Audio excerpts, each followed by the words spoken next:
O flamenguista não tem um dia de paz. A gente ganha, a gente está aí há quase 20 jogos invictos e é sempre uma crise na Gávea. Fica aí e vamos conversar sobre a mais nova crise na Gávea. Agora virou ringue de boxe. Calma, corneta. Fala, corneta, tudo bem com você? Pois é, cara. As coisas estão pegando fogo lá no Flamengo, né? Mas antes da gente falar sobre a treta do Pedro com o preparador físico, eu queria pedir a você para já de mão deixar aí, ó, o like no vídeo. Vai aí, aperta o botão do like. Não se esquece, se inscreve aqui no canal. Eu tenho que pedir isso para vocês porque eu preciso da ajuda de vocês. Se inscreva aqui no canal, assistiu o vídeo, gostou? Sempre tem vídeo aqui toda semana falando sobre o Flamengo. Então, dá essa moral, se inscreve aí e depois compartilha esse vídeo para a rapaziada, para todo mundo, né, ficar sabendo sobre o que eu penso do Flamengo, se é que isso tem alguma importância. Mas vamos lá, vamos falar sobre esse problema do Pedro e o preparador físico. Para começo de conversa, então, antes de qualquer coisa, beleza? O preparador físico está muito errado. Você não pode dar um soco no amiguinho, não pode, principalmente se ele é teu subordinado ou se ele é ali o seu colega de trabalho, beleza? Não pode dar um soco no amiguinho, beleza? Certo? Então, agora que isso já ficou muito claro, vamos analisar algumas coisas que estão acontecendo. Primeiro, eu queria ter feito esse vídeo aqui falando do jogo que o Flamengo ganhou do Atlético Mineiro, um jogo importante, jogo fora, o Flamengo ganha por 2-1. E aí, eu aqui já me preparando para fazer o vídeo do jogo, analisando o jogo, acontece o quê? O Twitter ali começa a bombar, né? É manchete para cá, é Twitter para lá, é burburinho, né? Pedro foi agredido, Pedro tá indo para delegacia. E aí eu falei que não, calma. Vamos esperar para ver o que está acontecendo. E aí, em cima desse processo, eu preferi aguardar para ver todo o desenvolvimento, né, o desenrolar, né, dessa situação extremamente ruim que está acontecendo agora no Flamengo, para não chegar aqui e falar uma abobrinha e passar uma informação que, né, é inverídica. Então, para esperar a poeira baixar um pouquinho, ouvir alguns outros colegas, ouvir alguns jornalistas que eu considero, né, de qualidade e ponderar, analisar o que um falou, o que o outro falou, as considerações, isso me deu uma ideia melhor sobre o que eu entendo de todo esse processo. Então vamos lá. Primeiro, que o clima dentro ali do elenco do Flamengo é um clima, né, maravilhoso, festivo? Não é. Se você acompanha ali a Flá TV, provavelmente você vai achar que é tudo maravilhoso. Isso não é verdade, mas tudo bem, isso é futebol, e um futebol de alto rendimento. E um futebol de alto rendimento que tem ali no seu elenco, como o elenco do Flamengo, que é um elenco estreladíssimo comparado aí aos outros clubes da América Latina, é normal que você tenha ali algumas rugas, não dá para todo mundo jogar, 11 pessoas estarão felizes, mais uns 4 que entram, né, de vez em quando, e os demais não estarão felizes. Então, é uma ilusão e um pouco de, não diria imaturidade, mas um pouco de inocência, achar que um ambiente altamente competitivo como o futebol, né, todo mundo ali pede por favor. Não, não é, beleza? Não é. Ok. Agora, esse ambiente é suficiente para gerar esse tipo de situação? Porque vamos lá, vamos para a cronologia dos fatos.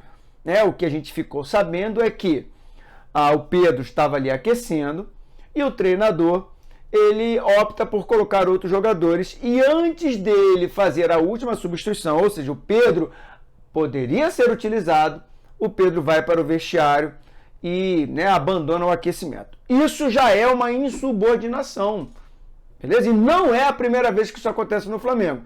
Se a gente lembrar, o Vidal lá atrás também fez a mesma coisa. Então, por si só, isso já é um problema. O jogador, sendo ele funcionário do clube, ele tem que acatar as ordens dos seus comandados, né? Ou melhor, dos seus comandos. Eles são os comandados. acatar a ordem dos seus comandos. E o preparador físico é sim um dos comandantes do elenco do Flamengo, uma vez que ele pertence à comissão técnica e ele é liderado e indicado pelo seu treinador, no caso, o Sampaoli. Então, já temos aí um problema disciplinar do Pedro. O Pedro não é um anjinho, apesar de ele ser a vítima do soco, ele não é um anjinho nessa história. Ele tá todo cagado, tá todo errado também. Ele não é um anjinho. Se a gente parar para analisar, a gente vai ver que as coisas começam com uma ação dele de insubordinação, beleza? Aí no vestiário, o preparador físico foi tirar a satisfação com o Pedro, até aí também não tem problema, porque ele fez um ato de insubordinação, desrespeitou uma ordem direta, e o Pedro, parece que o rapaz lá deu uns tapinhas, uns toquinhos no rosto, o Pedro não gostou, tirou a mão dele. Tirou a mão dele como? Tirou a mão dele tipo, pô, não faz isso, eu não gosto disso, tira a mão de mim, ou tirou a mão dando um tapa? Bom, você observa que dependendo da forma como o Pedro reagiu, o outro pode ter reagido com um soco. Justifica? Não, já falei aqui que você não pode dar soco no amiguinho, mas a gente precisa analisar como é que foi, quem estava ali, como é que foi de fato essas ações. De qualquer maneira, o ato do Pablo, que foi o treinador, o preparador físico, é um ato completamente descabido. Se o Pedro deu um tapa na mão dele, se o Pedro tirou a mão dele pedindo por favor, não importa, ele não pode reagir dando um soco. Mas, como eu falei, o Pedro, ele também está muito errado nisso. E aí as coisas desenrolaram, Nota do Flamengo para cá, na verdade, nota do Flamengo não, nota do preparador físico, nota do Sampaoli, nota do Pedro. Cara, na minha opinião, dos três que colocaram nota, a melhor das notas é a do preparador físico. É onde ele, de fato, ele vai ali e pede desculpas. Desculpas podem ser aceitas? Podem ou não podem. Ele cometeu um erro e reconheceu. Ele tem eventos anteriores. Ninguém é santo, amigo. Ninguém é santo nessa história. Beleza? Não tem. O Pedro também já tem alguns atos de indisciplina. Ou a mãe dele vai vir agora reclamar também. Porque você lembra que lá em 2021 a mãe dele, fez ali, reclamou, chorou no Maracanã que o Pedro estava sendo reserva? Pois é, o Pedro, desde que ele foi contratado para o Flamengo, ele já sabia que ele seria reserva. Repara bem, quantos treinadores colocaram o Pedro como titular absoluto? Só um, Dorival Júnior. Por quê? Porque o Bruno Henrique se lesionou seriamente. Fora isso, nenhum outro colocou o Pedro como titular absoluto. Será que está todo mundo errado? Será que o Pedro realmente entrega aquilo que ele acha que entrega ou que a mídia coloca que ele entrega? É óbvio que o Pedro possui bons números, é óbvio. Mas ele reclamar da minutagem, e foi o que ele colocou na nota que ele fez, que foi uma nota muito ruim, porque ele mistura assuntos. A nota era para falar do soco, ele não tem nada que falar da minutagem. A minutagem é papel do treinador. Ele é um jogador assim como os outros. Então, se ele está reclamando de minutagem, significa que todos os outros podem reclamar de minutagem também? E dados que a gente tem aí na internet mostram que a minutagem dele é basicamente a mesma do ano passado. Ou seja, ele não tem problema de minutagem. Alguns falam, mas é porque ele está jogando uma competição menor. Que competição menor? Brasileiro? Brasileiro? Que ele entra menos na Copa do Brasil e na Copa Libertadores? Então você já está dizendo que o elenco escolhe as melhores competições, que seria a Copa do Brasil e a Copa Libertadores? Não entendi. Se o elenco acabou de falar que não escolhe competições, o Thiago Maia veio falar que não escolhe competições. Ou seja, Campeonato Brasileiro, Copa do Brasil e Taça Libertadores da América têm a mesma importância. E ele está entrando mais em uma competição, menos em outra, dependendo da situação do jogo. Então ele não pode reclamar, não dessa forma. O que ele tem que fazer como jogador é, uma vez que ele tem a oportunidade, ele ir lá e fazer o seu papel da melhor maneira possível. E não está fazendo. Se você relembrar, por exemplo, o jogo contra o Grêmio, o Pedro me perde um gol na cara. E não é o primeiro gol que ele perde na cara. É óbvio, como eu falei, que o Pedro é um baita artilheiro, tem números maravilhosos, mas tá muito mimado. Imagina se todo jogador do Flamengo, por estar jogando menos, resolver abandonar o aquecimento. Eu não vi o Pablo fazer isso, e o Pablo basicamente não entra com o Sampaoli. Eu não vi o Rodrigo Caio fazer isso e basicamente não entra com o Sampaoli. O Varela, por exemplo, entrou muito pouco, entrou no jogo contra o Grêmio porque o Wesley ia acabar sendo expulso. Eu não vejo o Varela fazendo isso. E por que o Pedro se acha no direito de fazer? Não, não pode. Aí o Flamengo multa o Pedro e multou corretamente, porque uma coisa é o soco e demitiu aquele que violentou o Pedro, né? Aquele que cometeu o ato de violência. Fez muito bem, desligou do clube. E aí o que o Pedro faz? Como o Flamengo multa o Pedro, hoje, segunda-feira, que era para acalmar, o Pedro vai e me falta ao treinamento, com a justificativa dada depois, bem mais tarde, de que foi ao dentista. Ô Pedro, não tem o telefone do Marcos Braz, Pedro, para pegar e falar, ô Marcão, gorducho, ó, tô indo lá dar uma olhada aqui que cortou a boca, vou ao dentista. Não podia ter falado isso? O staff do Pedro não podia ter orientado isso? Então, Pedro, você não é santo também nessa história. Ninguém é santo. Tá todo mundo errado nessa história. Só quem não pode se dar mal nessa história é o Flamengo. É o Flamengo, porque você, Pedro, você é menor que o Flamengo. O Sampaoli é menor que o Flamengo. O preparador físico é menor que o Flamengo. E você também deveria ter pensado em tudo o que aconteceu às vésperas de uma competição importante, como o jogo contra o Olímpia pela Libertadores, que vai acontecer quinta-feira. Então o Pedro também tem uma ação aí que gerou, né, uma repercussão até maior. Porque se você parar para observar, aquele que agrediu foi demitido e no outro dia, 24 horas depois, resolveu. Mas não resolveu porque o Pedro prorrogou a situação. Quer sair do Flamengo? Amigão, pega o boné e vai embora. Pega o boné e vai embora. Agora, esse tipo de atitude também não ajuda, porque você de vítima, você passa para ser agora, né, um possível tumultuador.